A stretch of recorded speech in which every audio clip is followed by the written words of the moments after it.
Good evening, everyone. How are you? Whoa! You guys are excited, aren't you? Hello, Toronto! This is a very exciting night for us. I'm really freaking excited to be here tonight. What a great audience. I'm so excited to be here. It's such a great honor. And I'm so honored to be able to show my film to this august crowd. What's really fun is people who love film, and you are all that. And we're very proud and happy to be here with all of you. We should not be afraid to tell stories because we are afraid that people will judge. Thank you for giving us the opportunity and a platform to be able to showcase our work as female filmmakers. This is for my parents who couldn't come, so thank you. I'm going to prove it to them. I did it! I've just realised what TIFF actually stands for. Toronto is fantastic.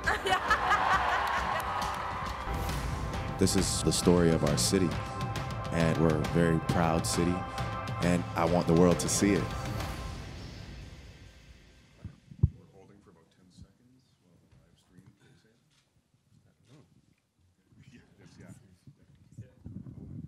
in. And we're back. Hey, welcome.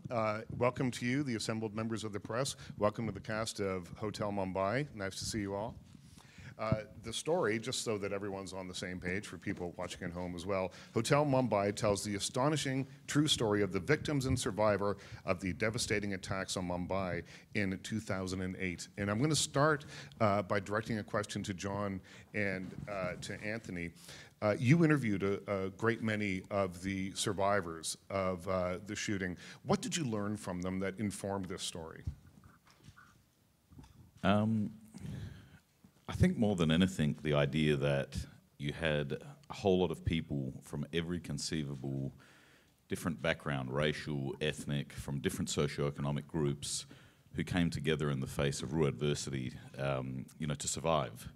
And, and this coming together of people from all walks of life, the resilience that they showed in first being able to get through the attacks, but then thereafter, the staff and everyone behind the Taj Hotel opening the first restaurant within 3 weeks of these devastating attacks, and then restoring the hotel completely to its former glory within 21 months, is, as Dev said yesterday, it's an anthem of resistance. And that came through really clearly, whether we were talking to one of the junior waiters, from really humble beginnings, or whether we're talking to, about, Wall Street hedge fund managers who had gone through it. And, the bullets didn't discriminate that day. And, and a whole lot of people came together, and that was, one really clear theme that I think came through. I think also, that the guests and the staff in a hotel obviously have a different experience of what a hotel is. To the guests, this was a place that they went to kind of escape their daily lives and to live in a kind of a palace of luxury for a brief period, as we do. But for the staff, this was their life. It was really where some of them had been educated and brought up.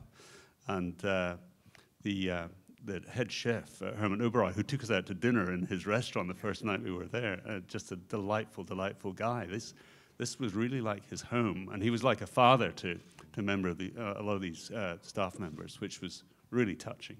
Well, we see that in the film. There's a line from when all hell has really started to break loose after, I don't want to give anything away, but he's like the head concierge says, "I've been here for 35 years. Sure. This is my home." And that level of loyalty was genuine, and that was what was so moving about the place. That it was, it really was. It was their home. And when you see Dev's character, when you see where they live, they live in slums around the hotel. A lot of the junior staff, and then they enter this sort of fantasy for their working life, and then they go back to the slums that surround it.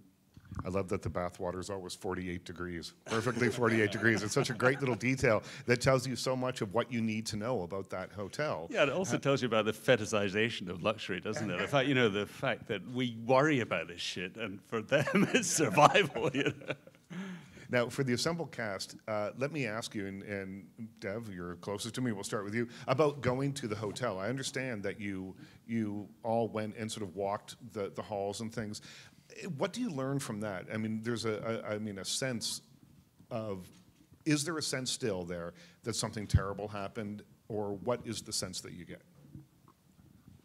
I mean, I think they made it a point, you know, chef, I spoke to the real Chef Oberoi yesterday, and he said, you know, we sent a message out by getting it running within 3 weeks, the restaurants again.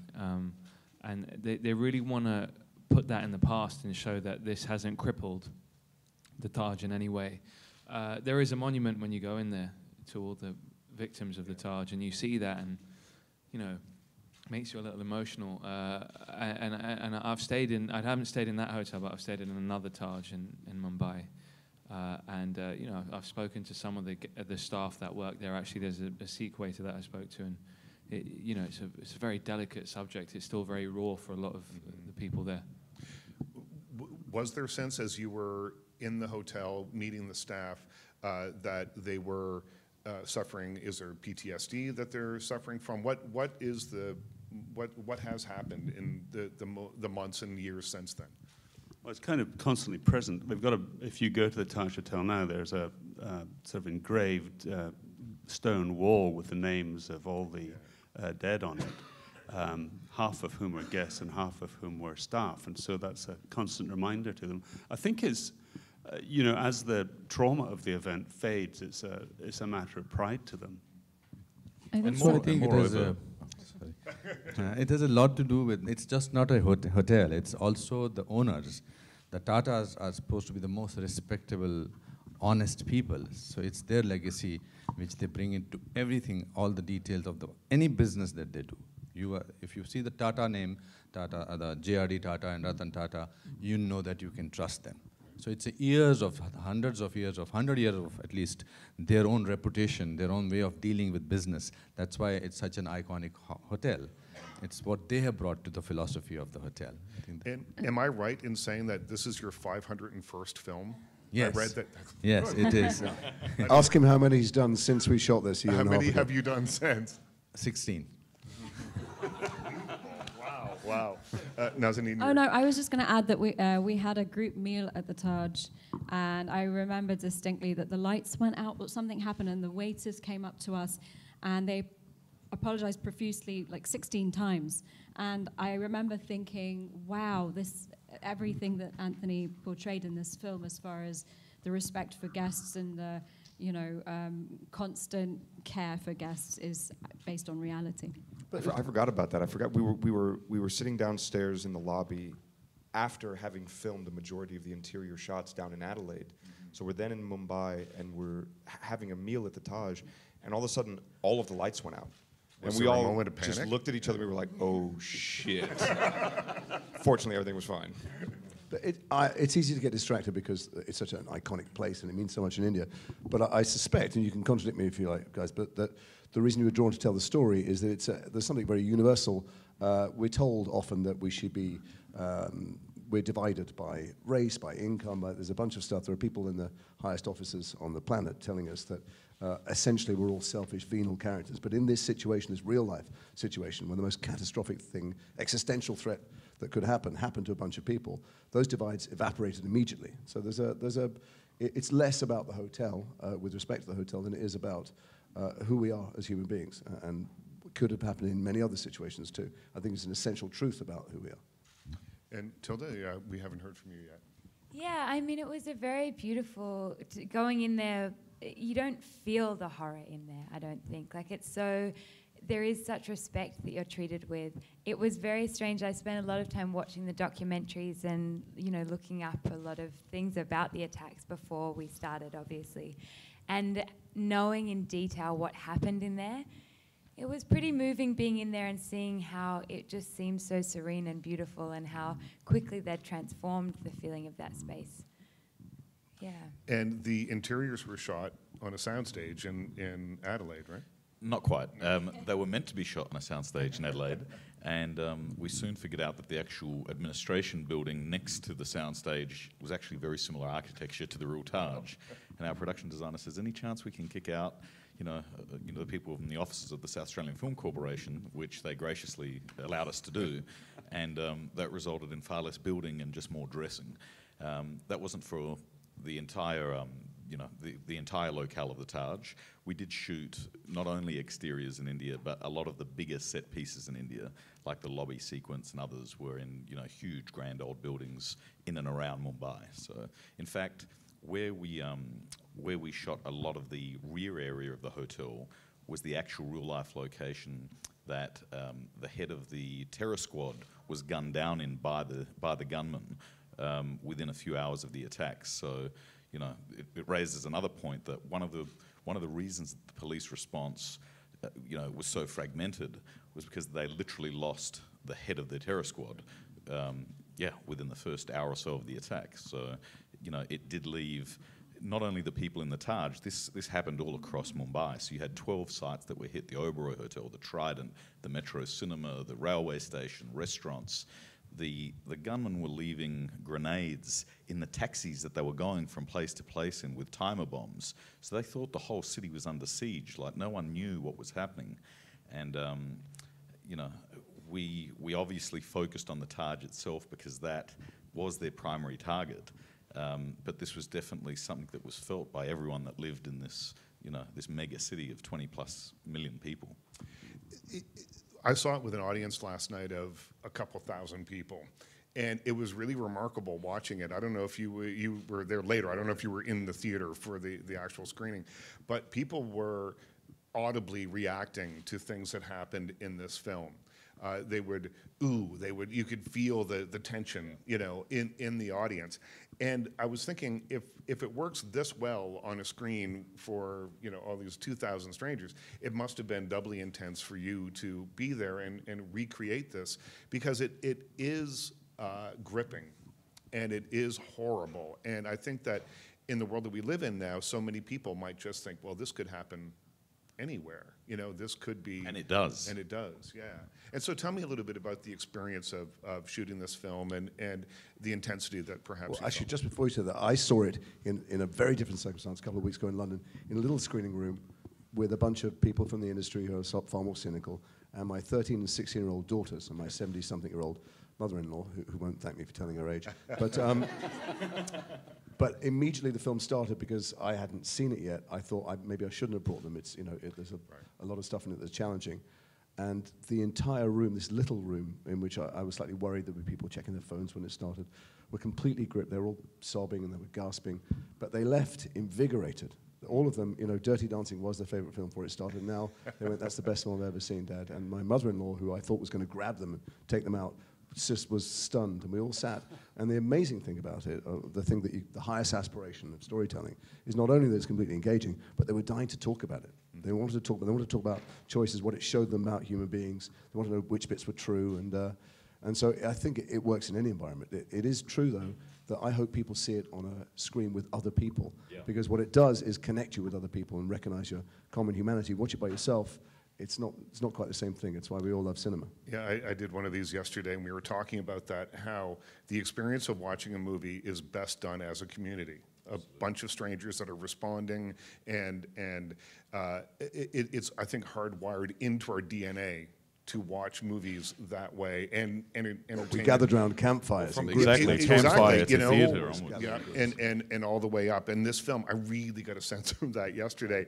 There was some stuff that happened with the baby, that's not giving anything away, that really got such a strong reaction from the audience last night. Especially where, we had, I think, 1,700, 2,000 people thereabouts in there. You could hear a pin drop. You could, yeah. Which is kind of remarkable.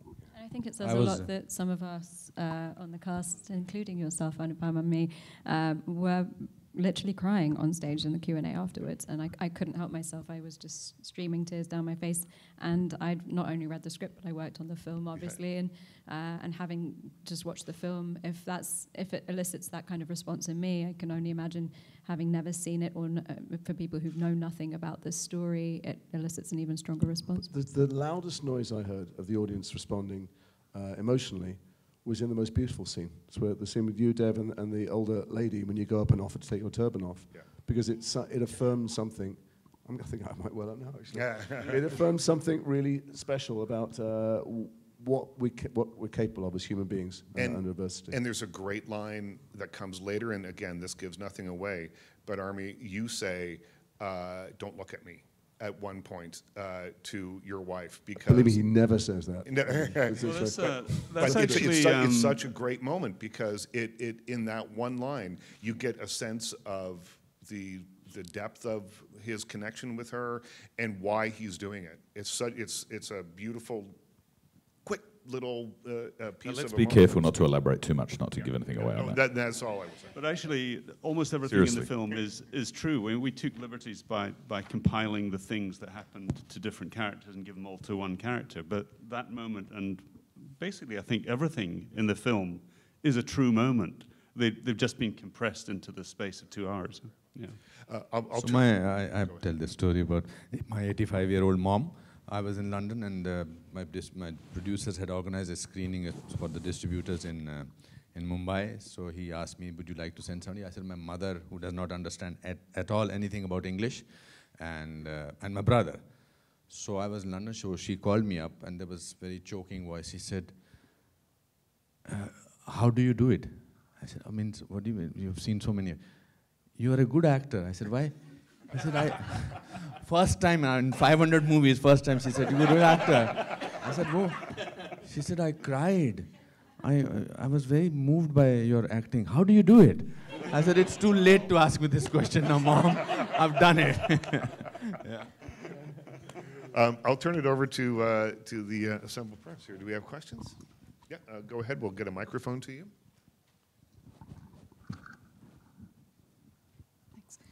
I'm Indira Kannan from the Indian newspaper Business Standard. My first question is for Dev Patel. This attack actually occurred shortly after your film Slumdog Millionaire became so successful. So I want to understand, were you following that incident at that time at all, and what did it feel like going back to Mumbai to film such a different project? And also I have a question for Anupam Kher. I was just wondering, as a veteran Indian actor, do you think that an Indian production might have approached the treatment or the story differently? Thanks. So somebody did make a film on this, which was atrocious. Yeah, they did try to make it, and tell us what you really think. No, it's not that. I think that person wanted to cash on the tragedy. Sometimes you sort of cash on the tragedy of somebody else or something like this. He thought it's a topical thing, and without sort of saying that Indian cinema is about that, I'm a product of Indian cinema, and I have great sense of pride about it. But no, what I think this film does, it makes deaths of people not as statistics. You see, we are getting so used to terrorist attacks that we think, oh, 5 bodies this time, oh, 10 bodies, oh, 200, okay. I think this humanizes all that, and I think it's a triumph of people put together. I think it's unfortunate, but Gandhi was made by a foreigner, and this film is made by a foreigner. And both of them are amazing films. Yeah. Sometimes you get into it and you sort of over-dramatize the whole thing. So this is, truthfully, as you said very correctly, you feel at each and every moment. And that's why there's less and you feel more. So. And Deb, you were here at the Toronto International Film Festival 10 years ago in September. And I read somewhere where you had said that movie ends on such a high note, and it was all about coming together and people being kind to one another. And then you come home, and your parents were watching news reports about this. Right. Yeah. It was I spoke about this earlier, but the the dance at the end of Slumdog, it was kind of an addition whilst we were filming, and Danny had visited VT Station, and he was just so overwhelmed by in every corner there was life. There's just people, going somewhere, coming back from somewhere, meeting families, all sorts of people traveling, going somewhere. And so we decided to. There you go. That's all right. Go for it. But yeah. Who is it? But he, so he added this dance sequence at the end of the film as kind of like an ode to India and its cinema. And as much as I hated it, doing it kind of encapsulated this movie. And then to come back off this amazing journey, and then enter my house in London and see my parents looking at the screen, watching the city essentially burn, it was very difficult. And you know what happened there was, you know, these teenagers, these young guys walked out onto these platforms with automatic guns, and they did catastrophic damage, you know, and mowed down 50 people and injured over 100 or something like that. And the police were underarmed, you know, most of their rifles were old, you know, centuries old, and it's like a single bullet in there. And it's horrible what happened there. There was a synagogue. There were so many places that were attacked. So, you know, when there was a film being made, I felt very compelled to, you know, seek it out and want to be a part of it. Jason, I think that's probably your mother-in-law. She's watching on the live stream. You're dead. And you've Stop making terrible jokes. Let's have more questions from the audience here. Yeah, go ahead. We have a microphone for you. Jason. Hi, my name is Gurmukh Singh. I write for Indonesia News Service from India. This question is again for Dev. You have a role of a turban Sikh in the film for Dev Patel. Yes. I guess is it the role of general manager of Taj Palace? His name was Kang, Karnbir Singh Kang. So is it like, is it the role of that guy is not obvious in the film when it's being played out? No, it wasn't. It was actually, you know, I was dancing around, attaching myself to the film, and there was like a general meeting set up with me and Anthony. At what hotel was it? Sunset something or other. There's something in LA. And what started off as like a general meeting, 7 hours later and 100 cups of coffee, and we just turned into this massive like character script session type thing. And you know, the film had so many beautiful brushstrokes and so many amazing characters. For me personally, just as an actor, I wanted to do more with the character of Arjun, you know, and say more essentially. And I thought, you know, I read these articles about these Sikh cab drivers in New York being targeted and attacked after September 11th, and you know, being labeled terrorists. And I thought, wow, this is you know, we could make this man a Sikh man. Not only are they very, you know, it's a community that's supremely underrepresented in cinema, but in the four walls of this hotel where people are turning on each other and pressures are running high and panics in the air, you know, you get the scene that Jason was talking about where you can break down a stereotype and educate the audience on a culture, you know, and yeah, I think.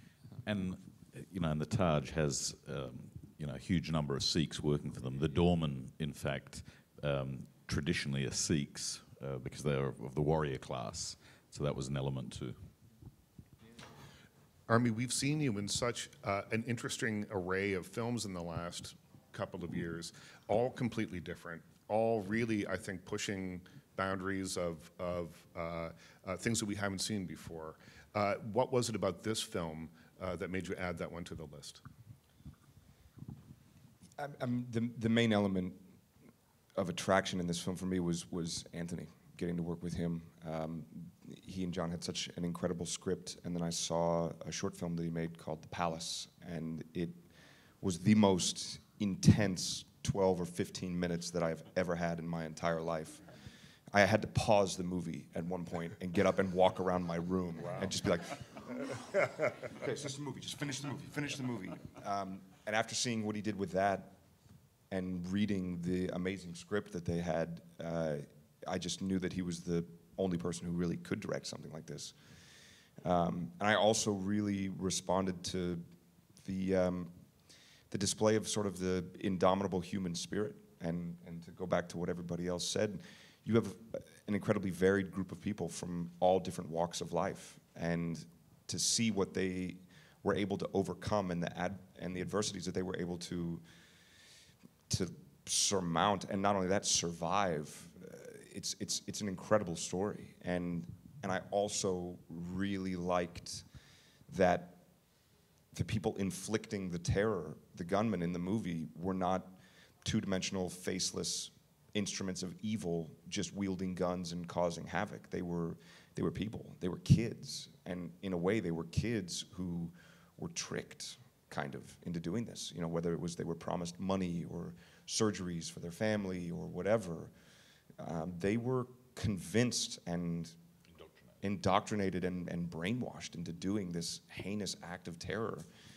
And you see, I can't think of another film where this happens, but in this film specifically, you see the toll that the attack has on the guests and the staff of the hotel, but you also see it really for the first time that I can think of on the actual perpetrators. You see what these kids go through when they're having to do this, and how their beliefs are shaken, and how their sort of resiliency is shaken. It just seemed like the script was just dripping in humanity all over the place, and I thought it was just a beautiful, beautiful story, and I knew after watching The Palace that Anthony was going to do a great job with it. On those kids, actually, we had access to all the transcripts because the Indian Intelligence Service actually very quickly locked into, was it the Skype phones that they were using? Satellite phones, yeah. So we had the transcripts of the actual communications that were going between the terrorists and their handlers, who were watching CNN and international TV accounts of the terror, and feeding back information to the terrorists inside the hotel, along with words of encouragement and promises of, whatever. And asking them to leave their phones on so they could hear. Absolutely. That was chilling. Well, that was verbatim. We couldn't make up, anything to the extent of what we heard on those tapes. And just to add to that, there were 10 gunmen that were involved in these attacks. 9 of them were killed by the security forces, but 1 lived, Ajmal Kasab. And he had a trial that went on for a long time. There were thousands of pages of transcripts. There's a video confession that he made in his bedside. And that, together with these satellite phone interceptions, allowed a real immediate insight into what was going through their minds at the time, but also where they came from. And you got to understand, there were 10 gunmen who went to Mumbai on that day, but there were over 100 that were initially recruited by the terrorist organization that did this up in the highlands of tribal Pakistan. And they whittled it down from 100 to 50 to 30 to 10, not just who would be the best tactical fighters or gunmen, terrorists, whatever you want to call them, but who could take orders best, who they could rely on to follow through, who were the most easily who they were most easily able to convince to commit these things and keep keep it up. And I hope that our film shows that angle, because if it wasn't that 10 group of kids, guys, young men, whatever you want to call them, it'd be another 10. And they perpetrated great evil, but the real evil wasn't the guys holding the guns. It was the guy in their ears. It was the guy, meaning it was the handlers who had put them up to this. Just as culpable, more culpable, and the film hopefully reflects that. And they've never been caught. No. Yeah. Other questions from the audience? Let me throw one to Anthony then. There is, it is a very dark story. But there are moments in this film, even once the tragedy is occurring, that are a little lighter. And I guess it's because you have to have peaks and valleys, otherwise people would be screaming and running out of the theater. Is that it? It is, but it definitely wasn't a sort of a screenwriting tactical decision. It was, when we're interviewing the many people who lived through it, they relied on humor themselves to get through it. They relied on making light of the most awful situation, literally to get through it minute by minute. And let's talk just a little bit then about how it was shot, in the sense that a lot of you aren't together for a great deal of the film. So tell me about that. Were you there at the same time? What was it like to be shooting this thing, which it feels like a large ensemble cast? But in fact, it probably wasn't as it was happening, right? I hate to contradict you, but actually I feel like, but maybe it's because it was such an intense film to make that we've, for the first time in my 30-odd years of filmmaking, I was in a group of people who didn't want to say goodbye when we wrapped at the night and go home. We continued to spend the rest of the days and nights together, so we went out to eat. And somehow we need to either let off steam or stay in each other's company. But it actually felt like there were many certain different permutations. But I certainly got to do scenes with all of you. There were some scenes where people, Tilly, you were by yourself in the bedroom more than the rest of us. I was quite by myself. Well, I had a beautiful 6-month-old baby with me the whole time, so that was great company. But I thought about that a lot as well, and I think the communal passion we all had for the story as well. I was thinking about this yesterday, and it sort of almost felt like we were on a relay race together, and each day you'd sort of pass this delicate story to the next person. Like, it felt we were very together on telling a whole lot of disparate stories. I think as people, as actors, we met in the daytime, but the bonding happened in the evening.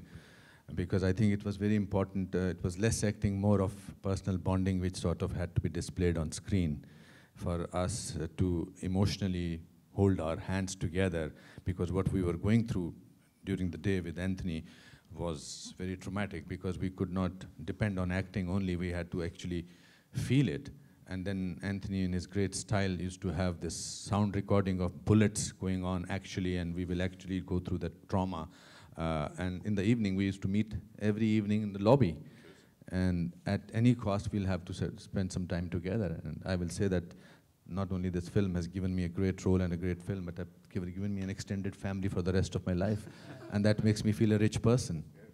Yeah. That's true, except for the gunman, the actors playing the gunman. We made a point to, they were introduced to the cast at the start of the film, and then they weren't to speak to one another until the filming ended, because we didn't want any sense of familiarity between them.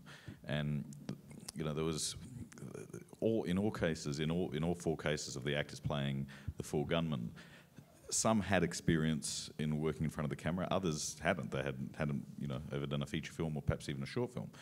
And so to keep them, in sync and in focus, we played with a whole lot of different exercises. And one interesting one was, when they're really in character and when we really wanted them to sort of, keep being able to fire, acting-wise, in between takes, I asked if they could just stare at the wall and try and just close out, any other stimuli. And, one of our producers, Basil Warwick, who's, a pretty major American producer, came early on in the shooting to Adelaide, to meet the cast, and he went up to one of the gunmen. It was a bit of a sort of funny story. He was like, "Oh, hi, one of the producers, how are you?" And no response. And he goes, "Hello, how are you?" And the guy's just staring at the wall. He's like, "What the hell is wrong with this guy? Like, he's not speaking." And they stayed true, to form, and there wasn't one false note in any of their performances, in my opinion. No, they kicked the living shit out of me. I remember that. When I was watching that scene, I remember you got kicked in the face. I got kicked in the punched, head. Yeah. Anthony also had a 2-week rehearsal period, which is so rare on film as well. And I think that was so beautiful. You're such a, you really invited us all into being a part of that and getting us all to know each other and create big backstories, because obviously you're meeting every character at a point of crisis. So it was really important to get that time as well. Well, all I can say to that is thank you guys for doing it, because I was told on, Hollywood-type films that this never happened, and every single one of the people here, embraced it with open arms, so it meant a lot. It's we do have go right ahead, yeah. Hi, sorry for the delayed question, and thank you guys for having us. This is a question for Anthony. I wanted to know if you can compare the access the terrorist had to the hotel compared to in the film to real life. And because it was my understanding that it was high security at the hotel prior to the attack. They had never been to Mumbai. It took them 4 days to get from Pakistan to India.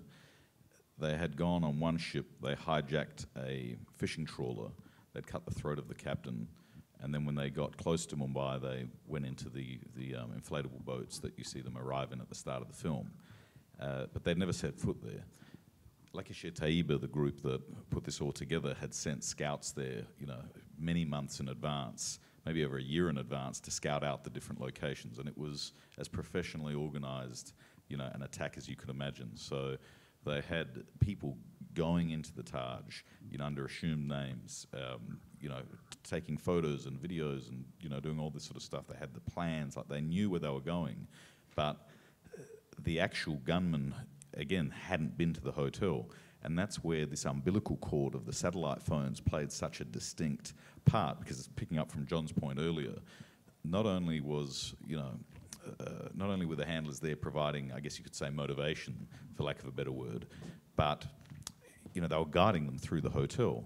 They were watching on CNN where the different police forces were and what was going on. And it's quite extraordinary that it could have gone on for as long as it did. And that's partly due to the planning, but partly due to the fact that the whole city was in flames and it just caused total disarray. And when the smoke had cleared, to think that 10 people, at least 10 people with the guns, could have caused all of this is unthinkable. And it's unthinkable because there were many more people behind the scenes, who set the stage for this to happen. We talked about the film being an ode to resilience, and that is. Go ahead. I just want to say something, because we've been doing lots of press for this, and hopefully we'll do a lot more. And these words keep coming up, but traditionally, if this film was being written from fiction, what would happen is that a bunch of the hostages would organise and it'd be Die Hard in a hotel, and we'd grab the guns, or we'd improvise our own smoke bombs or whatever. That what they did, what real life gives us, this extraordinary story, were acts of generosity and selflessness, not acts of violence or revenge. They managed to survive through their through their heart and through their ability to take risks for each other. And not escape and not run out and not look after themselves, but realize they were better together and thinking together. And so it's just, I wasn't warning you, but warning all of us. We keep using these words of resilience and resistance, but what they did was essentially small acts of kindness and recognition. Well, you think of, a staff member like Dev's character, he's got a wife and kid at home. He loves them. He had the ability to get out. Some staff members in the Taj got out. They had escaped. And without any organisation, without communicating with one another, they chose to go back in. They chose to. They had loved ones waiting for them. They were in the clear. But the Taj was their home. The guests were like their family, and they went back to save them. And, again, in a time when people are getting so divided over so many different lines, to have this story where all these people are coming together selflessly to help one another. And that's not to say that you can't find examples of selfishness and, people shoving their way through to try and get out. Yes, I'm sure there were examples of that. But en masse, the overarching narrative is, you had over 500 people caught up in these attacks, and they were there for one another. And I think that's why at least I wanted to tell the story. Also, Chef O'Brien's death was announced by one of the channels. That's what Chef O'Brien told me, that one of the channels had announced his death, but luckily some other anchor had spoken to him, and what he told that anchor, that don't disturb me, don't call me up at all. So I think it's the ordinariness of the people, but extraordinary resilience, or for the, I don't think in English, so I come up with these words. I picked up these words from, but I think it is Chef O'Brien's amazing strength. Ordinary people come to know about their courage when they are put in a situation where they discover their own courage in themselves. I think that's what is important. I'll tell you, one of the reasons I think we all wanted to go out, spend so much time with each other, is because we were playing people who were terrified. Now, acting's only make-believe, but still you make-believe something all day, some bit of it stays in your DNA. And these acts of courage are what real courage is, people who are utterly terrified. Even my character, who seems to be not bothered, that's his method of dealing with it. But we were acting at this pitch all day, this existential threat and utter terror. And that's what's remarkable about what people did in those instances, is that they, despite the fact they must all have been out of their wits with terror, they continued to act for each other and help each other. And going on to the ordinary man sort of thing, I remember the very first time I met with Chef O'Brien. He was in contact with the police, and at one stage he said, listen, you've got to send someone in to help. As you see in the film, it took many hours for the special forces to arrive because Mumbai don't have special forces of their own, or didn't at that time. And they said, listen, we don't have the right guns. We've got World War II era rifles. They've got machine guns. And O'Brien's response is, we've got rolling pins and kitchen knives. We've got baking trays. Send someone. And they were on their own. They ended up stuffing, again, baking trays and saucepans down their shirts to shield their guests from gunfire. you know, it's kind of unthinkable, but you know, fiction and realities. I just want to add that outside of being a story about a horrific real-life incident, I think the film is also a commentary on social and class divides and conditioning, and I think that to me, that's what drew me to the film, and I feel like, that's basically, I think that it ties us together, you know, watching people overcome their differences and unite to overcome evil, you know. And actually the fact that resilience is, you know, diversity is a form of resilience, you know, so in the story, I mean, not by intention, but just by accident, our characters evolved to be a bunch of really contrasting characters, and only by the fact that they all happened to be in the room together did a solution emerge, you know. They couldn't actually be more different, both in their attitude to life and their backgrounds and actually their objectives, you know, like to save themselves, to save their kid, to save their husband, whatever, or to save their guests, and that diversity is really what saved them, and I think the combination of diverse talents is probably what's going to save us from climate change and other existential threats, you know. But the idea that you actually need coalitions, that nobody actually is going to get out of here alive on their own, is I think one of the themes of the film. Yeah. We're out of time. Is there any question from the audience? I have one last one. Okay. Anthony, can you comment on the chef being there last night? Because a lot of these nice media folks might not be aware of that. Our premiere was last night at, what time did it start? 6 o'clock. Hemant flew in yesterday. His plane was delayed by 4 hours. He got in about 9 or 10 a.m. that morning with his wife. And I was nervous as hell, to be honest. But it couldn't be more of an honor to have, you know, had him in the audience. He's a real-life hero. And, you know, there was an electricity in the crowd after having seen the film when he stood up. And not just because of him as one man, but who he represents, you know, which is a lot of people who went through this and survived and had transformative experiences afterwards. Yeah. Was that his first time seeing it? No, he'd seen it. He'd seen it in Mumbai before with his family, and what was his reaction? I was very worried about how he'd feel about it, you know, because people talk about PTSD and other things. He went through hell, and he said, "No, it was a very well-directed film." I'm like, no, how did you feel about it? And he goes, "Well, it was challenging, but my wife was crying." Yeah, I'm going to stop putting on an Indian accent. That's why I'm not an actor. Thank God for that. Yes. He goes, "My wife was crying. I had to console her." I said, "It'll be okay. We'll be there." But you know, he's a rock, and and he was a rock last night, and he's a great guy.